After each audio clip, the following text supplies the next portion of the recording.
दिल्ली का एक ऐसा इलाका जहां गलियां इतनी सकरी हैं कि दो लोग भी एक साथ निकले तो कंधे रगड़ जाएं। वहां उन गलियों के बीचों बीच एक पुराना जर्जर सा मकान खड़ा था।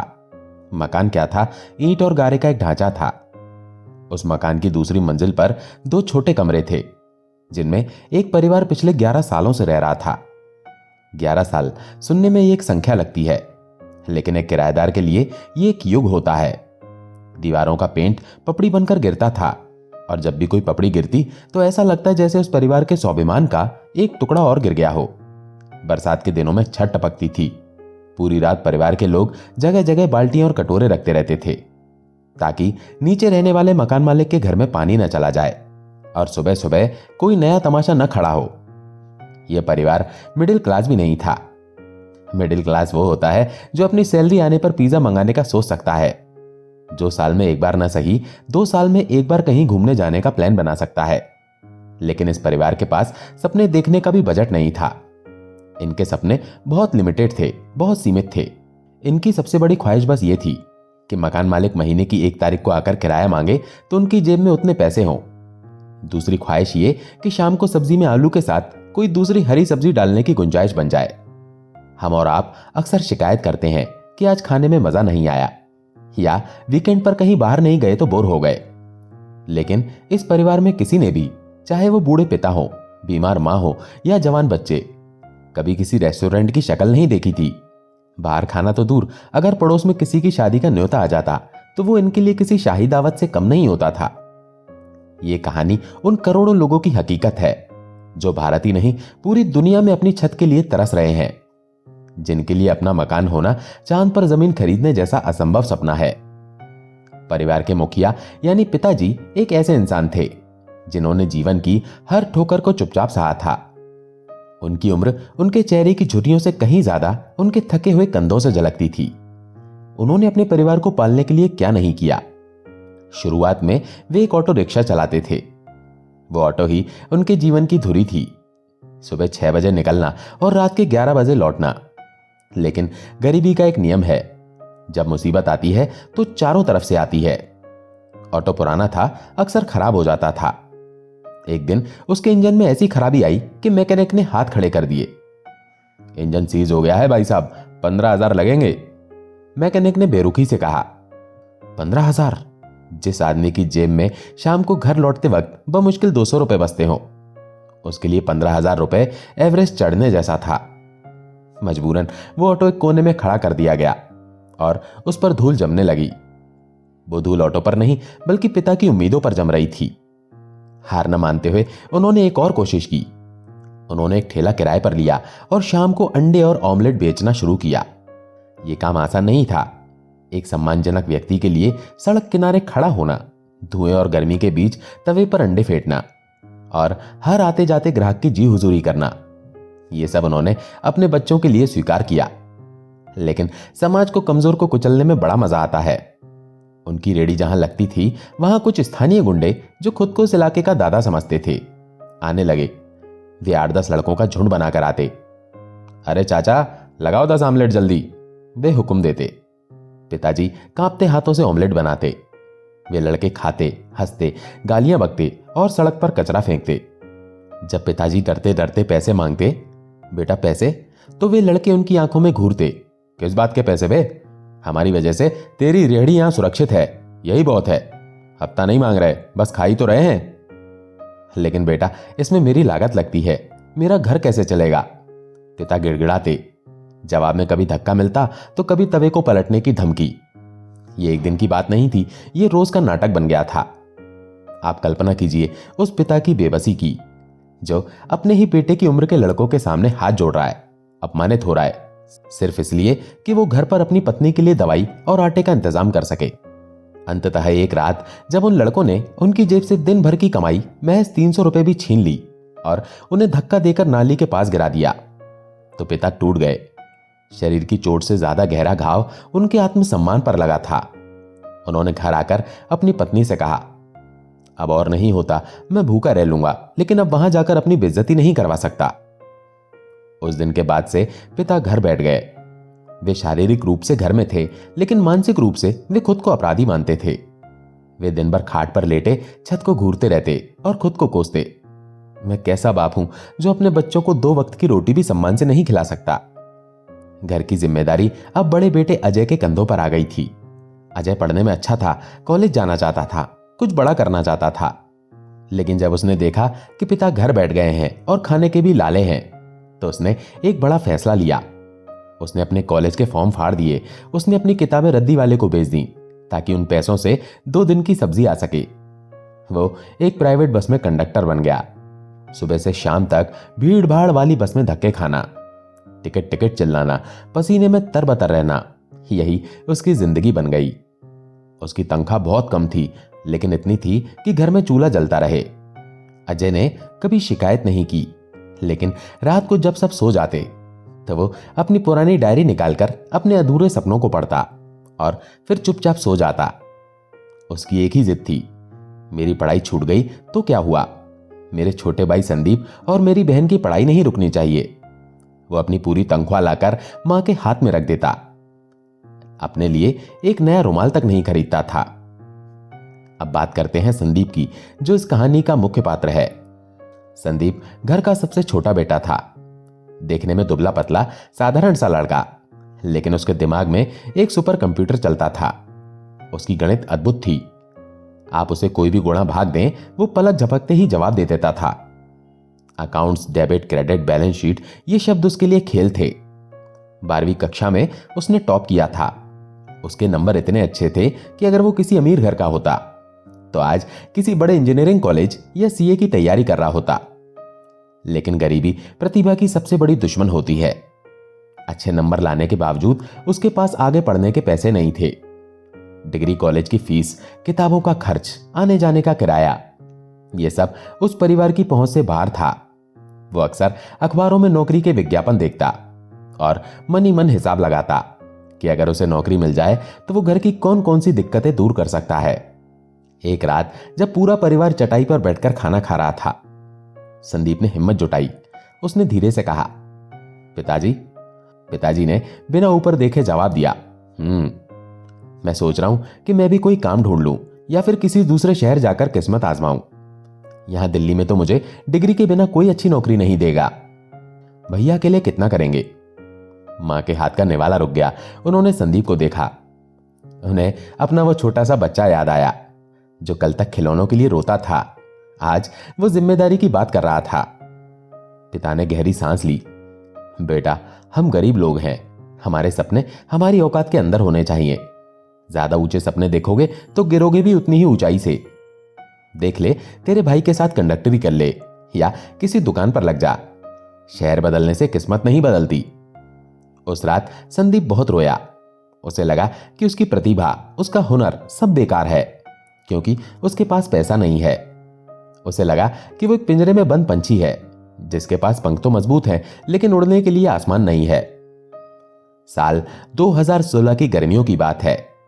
दोपहर का वक्त था। घर के बाहर किसी ने कुंडी खटखटाई। दरवाजा खोलने पर सामने संदीप के चाचा खड़े थे। वे मुंबई में रहते थे और कई सालों बाद दिल्ली आए थे। चाचा जी का आना घर में एक छोटे उत्सव जैसा था। मां ने जल्दी से चाय बनाई। पिताजी के चेहरे पर भी फीकी सी मुस्कान आई। चाचा अपने साथ कुछ मिठाई और बच्चों के लिए सस्ते कपड़े लाए थे। मिडिल क्लास परिवारों में रिश्तों की गर्माहट तोहफों की कीमत से नहीं, बल्कि उनके भाव से मापी जाती है। चाय पीते वक्त चाचा ने असल मुद्दा छेड़ा। भैया, मैं देख रहा हूं हालात थोड़े तंग हैं। चाचा ने घर की दीवारों और पिता के उदास चेहरे को देखते हुए कहा। पिता ने सिर झुका लिया। क्या बताऊं छोटे, बस कट रही है जिंदगी। अजय बस में धक्के खा रहा है, मैं बेकार बैठा हूं। चाचा ने संदीप की तरफ देखा। मैंने सुना है संदीप का दिमाग बहुत तेज है पढ़ाई में। गणित में तो ये बचपन से ही होशियार था। हाँ, लेकिन होशियारी का क्या करें, डिग्री कराने के पैसे नहीं है, पिता ने बेबसी से कहा। चाचा ने अपना कप नीचे रखा और गंभीर होकर बोले, भैया, मैं इसीलिए आया हूं। मुंबई में एक सेठ जी हैं जिनका मैं थोड़ा बहुत काम देखता हूं। उनका व्यापार बहुत बड़ा है। उन्हें अपने ऑफिस के हिसाब किताब के लिए एक ईमानदार और तेज दिमाग वाले लड़के की जरूरत है। मैंने संदीप के बारे में सोचा, अगर आप इजाजत दें तो मैं इसे अपने साथ मुंबई ले जाऊं। कमरे में सन्नाटा छा गया। मुंबई? वो तो बहुत दूर है। संदीप का दिल जोर से धड़कने लगा। संदीप बोला, लेकिन चाचा जी, मेरे पास तो कॉलेज की डिग्री नहीं है। इतने बड़े सेठ मुझे नौकरी पर क्यों रखेंगे? चाचा मुस्कुराए, बेटा, व्यापार में डिग्री नहीं दिमाग चलता है। और सेठ जी पारखी आदमी है। अगर तुमने उनके सवालों का सही जवाब दे दिया तो तुम्हारी डिग्री कोई नहीं पूछेगा। और रही बात रहने खाने की, तो तू मेरे साथ रहेगा। मेरे पास बहुत बड़ा घर तो नहीं है, लेकिन दिल बड़ा है, एडजस्ट कर लेंगे। पिता ने कुछ देर सोचा। उन्हें अजय का चेहरा याद आया, अपनी पत्नी की बीमार आंखें याद आईं। उन्होंने हामी भर दी, ले जा इसे छोटे, शायद इसकी किस्मत में मुंबई का दाना पानी ही लिखा हो। संदीप ने अपने थोड़े बहुत कपड़े एक बैग में डाले, मां के पैर छुए और चाचा के साथ ट्रेन में बैठ गया। ट्रेन की छुक छुक के साथ उसके मन में हजारों सवाल चल रहे थे। क्या वो कर पाएगा? कहीं वो उस बड़े शहर में खो तो नहीं जाएगा? मुंबई पहुंचकर उसे पहला झटका लगा। इतनी भीड़, इतना शोर, इतनी उमस। चाचा उसे लोकल ट्रेन के धक्कों के बीच अपने छोटे से घर ले गए। वो घर दिल्ली वाले घर से भी छोटा था, लेकिन वहां चाचा और चाची का प्यार था। चाचा ने उसका स्वागत ऐसे किया जैसे उनका अपना बेटा आया हो। अगले दिन सुबह संदीप चाचा के साथ सेठ जी के दफ्तर पहुंचा। दफ्तर क्या था, एक आलीशान महल जैसा ऑफिस था। कांच के दरवाजे, ठंडी एसी की हवा और सूट बूट पहने कर्मचारी। संदीप को अपनी साधारण शर्ट और पैंट में थोड़ी झिझक महसूस हुई। सेठ जी अपनी बड़ी सी कुर्सी पर बैठे थे। वे एक बुजुर्ग अनुभवी व्यक्ति थे, जिनकी आंखों में एक तेज चमक थी। सेठ जी ने चश्मा उतारते हुए पूछा, तो ये है वो लड़का? जी मालिक, यही है संदीप, चाचा ने अदब से कहा। सेठ जी ने मेज पर रखे एक भारी भरकम रजिस्टर और एक कैलकुलेटर को संदीप की तरफ सरकाया। देखो लड़के, ये पिछले साल का लेजर है। हमारे चार्टर्ड अकाउंटेंट ने कहा है कि सब ठीक है, लेकिन मुझे लगता है कि इसमें कुछ घपला है या कोई गलती है। मुझे नहीं पता क्या, बस मेरा तजुर्बा कहता है। तुम्हारे पास 20 मिनट है। अगर तुम गलती ढूंढ पाए तो नौकरी तुम्हारी, नहीं तो मुंबई दर्शन करके वापस चले जाना। संदीप ने गहरी सांस ली। उसने कैलकुलेटर को हाथ भी नहीं लगाया। उसने रजिस्टर खोला। उसकी आंखें पन्नों पर बाज की तरह दौड़ने लगी। वो आंकड़ों को ऐसे पढ़ रहा था जैसे कोई कहानी पढ़ता है। कमरे में सन्नाटा था, सिर्फ एसी की हल्की आवाज आ रही थी। 5 मिनट, 10 मिनट, 12 मिनट। संदीप ने एक पेंसिल उठाई और एक पन्ने पर 3 जगह गोले बना दिए। सर, हो गया, संदीप ने रजिस्टर बंद करते हुए कहा। सेठ जी चौंक गए। इतनी जल्दी? मजाक कर रहे हो क्या? नहीं सर, संदीप ने आत्मविश्वास से कहा। इस पन्ने पर देखिए, यहां जो क्रेडिट एंट्री है वो असल में डेबिट होनी चाहिए थी, और यहां टोटल में 450 रुपए का अंतर है, जो कैरी फॉरवर्ड करने में गलती हुई है। कुल मिलाकर 3 गलतियां हैं जिनसे बैलेंस शीट मैच नहीं हो रही। सेठ जी ने रजिस्टर देखा, फिर अपने अकाउंटेंट को बुलाया। जांच की गई। संदीप सही था, वो 100% सही था। सेठ जी ने अपनी कुर्सी घुमाई और संदीप को गौर से देखा। तुम्हारी उम्र क्या है? जी 19 साल। और पढ़ाई? जी 12वीं पास। सेठ जी हंसे, एक जोरदार ठहाका। डिग्री वाले लड़के जो काम 2 दिन में नहीं कर पाए, इस 12वीं पास लड़के ने 15 मिनट में कर दिया। उन्होंने दराज से कुछ पैसे निकाले और संदीप के हाथ में रख दिए। यह तुम्हारी आज की बख्शीश है, और कल से काम पर आ जाओ। तनख्वाह जो तय हुई थी उससे 500 रुपए ज्यादा मिलेगी, लेकिन एक वादा करो, अगले 10 साल तक तुम मुझे छोड़कर किसी और के पास नहीं जाओगे। संदीप को यकीन नहीं हो रहा था। उसने कांपते हाथों से पैसे लिए और सेठ जी के पैर छू लिए। बाहर आकर उसने सबसे पहले पीसीयू से घर फोन किया। उस दिन उसकी आवाज में जो खुशी थी, उसने दिल्ली में बैठे उसके बूढ़े मां बाप की आंखों में खुशी के आंसू ला दिए थे। संदीप ने पूरी लगन से काम शुरू किया। वो सुबह सबसे पहले ऑफिस पहुंचता और रात को सबसे बाद में निकलता। वो अपने काम को पूजा मानता था। उसकी मेहनत और ईमानदारी ने सेठ जी का दिल जीत लिया था। 3 महीने बीत गए। 3 महीने बाद उसे पहली बार घर जाने की छुट्टी मिली। वो अपनी कमाई से सबके लिए तोहफे लेकर गया। पिता के लिए शर्ट, मां के लिए साड़ी, भाई के लिए घड़ी। वो 4 दिन घर रहा, और वो 4 दिन उस परिवार के लिए किसी त्योहार से कम नहीं थे। जब वो वापस मुंबई लौट रहा था तो ट्रेन में उसके सामने वाली सीट पर एक सज्जन बैठे थे। वे बड़े शांत और सौम्य दिख रहे थे। लंबी यात्रा थी, बातचीत शुरू हो गई। संदीप ने बातों बातों में अपने संघर्ष, अपने पिता की बीमारी और घर की तंगी का जिक्र कर दिया। उसने बताया कि कैसे वो मेहनत तो कर रहा है, लेकिन अभी भी अपना मकान लेने का सपना बहुत दूर लगता है। उस सज्जन ने संदीप की बातें ध्यान से सुनी। फिर उन्होंने अपनी जेब से एक छोटी सी तस्वीर निकाली। वो तस्वीर खाटू श्याम जी की थी। उन्होंने कहा, बेटा, इंसान के हाथ में सिर्फ कर्म होता है, फल ईश्वर के हाथ में। लेकिन कभी कभी जब हम हारने लगते हैं तो हमें एक सहारे की जरूरत होती है। ये हारे का सहारा है बाबा श्याम। संदीप ने थोड़ा संकोच किया। अंकल, मैं नास्तिक तो नहीं हूं, लेकिन मैंने देखा है कि मेरे माता पिता ने बहुत पूजा की, फिर भी हम गरीबी रहे। मुझे लगता है भगवान सिर्फ अमीरों की सुनते हैं। सज्जन मुस्कुराए। ईश्वर अमीर गरीब नहीं देखता, वो सिर्फ भाव देखता है। तू एक काम कर, मैं तुझे कोई बड़ा अनुष्ठान करने को नहीं कह रहा, बस ये तस्वीर अपने पास रख। रोज सुबह जब ऑफिस के लिए निकले तो एक बार इन्हें देख लेना और कहना, जय श्री श्याम, और अपने मन की बात, अपनी तकलीफ इनसे कह देना, जैसे अपने पिताजी से कहता है। उन्होंने एक कागज पर अपना नंबर भी लिख दिया। जिस दिन तेरी जिंदगी में चमत्कार हो जाए मुझे फोन करना, और मुझे यकीन है तू फोन जरूर करेगा। संदीप ने न चाहते हुए भी बड़ों का मन रखते हुए वो तस्वीर रख ली। मुंबई आकर संदीप अपनी रोजमर्रा की जिंदगी में व्यस्त हो गया। शुरुआत में वो उस तस्वीर को भूल गया, लेकिन एक दिन बस के किराए के लिए जब उसने पर्स खोला तो उसे वो तस्वीर दिखी। उसे ट्रेन वाले अंकल की बात याद आई। उसने धीरे से कहा, जय श्याम। पास खड़ी एक महिला ने सुना और स्नेह से टोका, बेटा, जय श्याम नहीं, जय श्री श्याम बोलते हैं, आदर से। संदीप को अपनी गलती का एहसास हुआ। उसने मनी मन सुधारा, जय श्री श्याम। उस दिन उसने अपने हाथ पर पेन से लिख लिया ताकि वो भूले नहीं, और हर सुबह ऑफिस की सीढ़ियां चढ़ते वक्त वो मनी मन बोलता, जय श्री श्याम बाबा, बस मेरे परिवार को एक छत दे दो, मुझे और कुछ नहीं चाहिए। यह सिलसिला कुछ 15-20 दिन चला। उसे कोई चमत्कार तो नहीं दिखा, लेकिन उसे एक अजीब सी शांति महसूस होने लगी। उसका काम में मन और ज्यादा लगने लगा। एक सुबह ऑफिस में अजीब सी हलचल थी। संदीप जैसे ही अंदर घुसा, चपरासी ने कहा, संदीप सर, बड़े साहब ने आपको अभी के अभी कैबिन में बुलाया है, साथ में तुम्हारे चाचा जी को भी बुलाया है। संदीप का दिल बैठ गया। क्या हुआ? क्या उससे कोई गलती हो गई? क्या हिसाब में कोई गड़बड़ हो गई? वो डरते डरते कैबिन में गया। सेठ जी गंभीर मुद्रा में बैठे थे। चाचा जी भी चुपचाप खड़े थे। संदीप बैठो, सेठ जी ने कहा। संदीप कुर्सी के किनारे पर बैठ गया। सेठ जी ने पूछा, तुम्हें यहां काम करते हुए कितना समय हुआ? जी लगभग 4-5 महीने। तुम दिल्ली में कहां रहते हो? जी वो यमुना पार एक किराए के मकान में। संदीप ने हकलाते हुए कहा, किराए के मकान में? सेठ जी ने दोहराया, तुम्हारे पिता का अपना मकान नहीं है? नहीं सर, गुंजाइश कभी बनी ही नहीं। सेठ जी ने एक फाइल मेज पर पटकी। संदीप सिहर गया। सेठ जी बोले, देखो संदीप, मेरे पास दिल्ली में तुम्हारे घर के पास वाले इलाके में ही 3 फ्लैट्स पड़े हैं। मैंने कुछ साल पहले बनवाए थे। सोचा था किराए पर दूंगा या बेच दूंगा, लेकिन पिछले 3 साल से वे बंद पड़े हैं।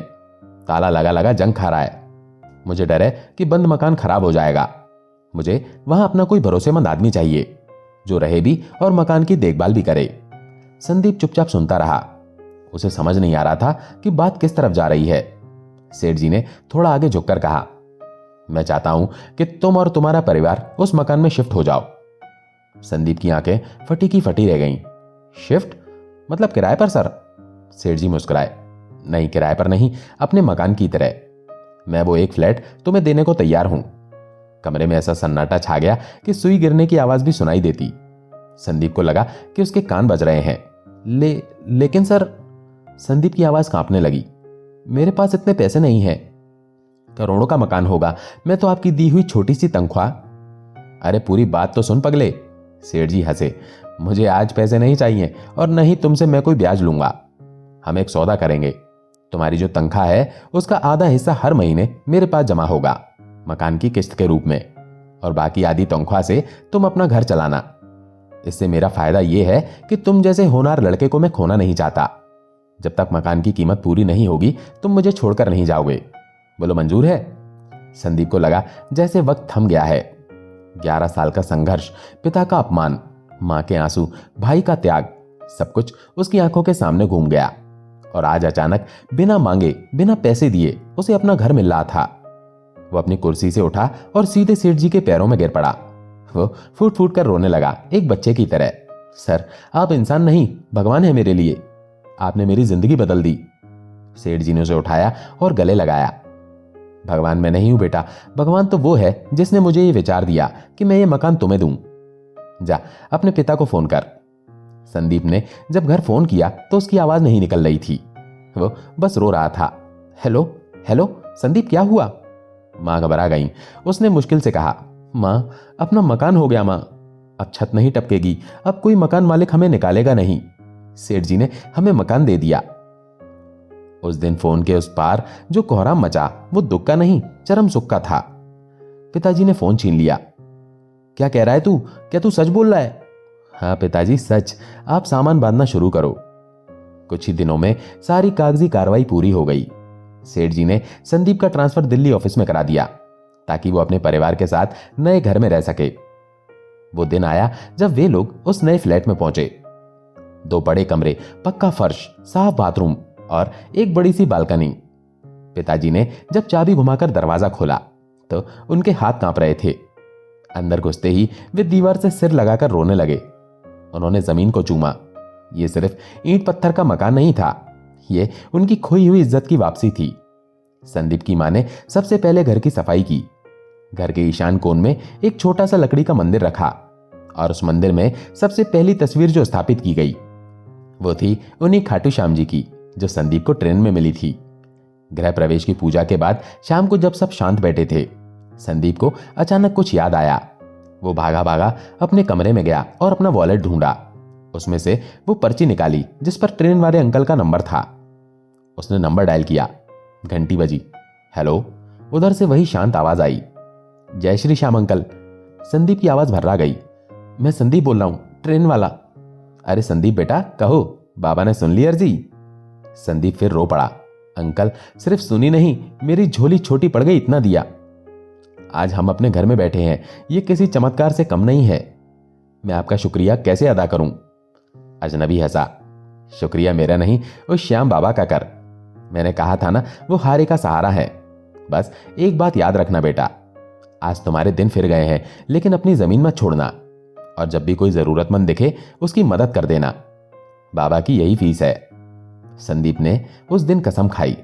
उसने आज तक कभी खाटू श्याम जी के मुख्य मंदिर राजस्थान के दर्शन नहीं किए हैं। उसका मानना है कि बाबा ने उसे दर्शन उसके कर्मों और उसके घर के मंदिर में ही दे दिए हैं। वो कहता है आस्था के लिए मंदिर जाना जरूरी नहीं, मन का मंदिर साफ होना चाहिए। आज उस घटना को कई साल बीत चुके हैं। पिताजी ने फिर से काम शुरू किया, लेकिन मजबूरी में नहीं। उन्होंने एक छोटी सी दुकान खोली है जहां वे इज्जत से बैठते हैं। अब कोई गुंडा उन्हें तंग नहीं करता। उनकी खोई हुई मुस्कान वापस आ गई है। संदीप ने अपनी जमा पूंजी और बैंक लोन की मदद से भाई अजय को एक नया कमर्शियल वाहन दिला दिया। आज वो किसी का नौकर नहीं, अपना मालिक है। दोनों भाइयों में राम लक्ष्मण जैसा प्यार है। संदीप अपनी पूरी सैलरी आज भी भाई या मां के हाथ में रखता है। बहन की शादी एक बहुत अच्छे परिवार में धूमधाम से हुई। वह अपने ससुराल में खुश है। संदीप आज भी उसी कंपनी में काम करता है। सेठ जी उसे बेटे जैसा मानते हैं। उसने अपने वादे के मुताबिक मेहनत की और आज वो एक ऊंचे पद पर है। ये कहानी हमें सिखाती है कि जीवन में जब चारों तरफ अंधेरा हो, जब सारे रास्ते बंद नजर आए, तो बस 2 चीजों की जरूरत होती है, अथक परिश्रम और अटूट विश्वास। परिश्रम संदीप ने किया और विश्वास उस जय श्री श्याम के मंत्र ने दिया। चमत्कार होते हैं, लेकिन वे उन्हीं के साथ होते हैं जो हार नहीं मानते। वो 11 साल पुराना किराए का मकान अब एक याद बनकर रह गया है और वो नया घर एक गवाह है इस बात का कि हारे का सहारा बाबा श्याम हमारा। दोस्तों, आशा है कहानी आपको पसंद आई होगी। अगर पसंद आई हो तो वीडियो को लाइक करके कमेंट में जय श्री श्याम जरूर लिखें। चैनल पर अगर पहली बार आए हैं तो चैनल को सब्सक्राइब जरूर करें। जय श्री श्याम।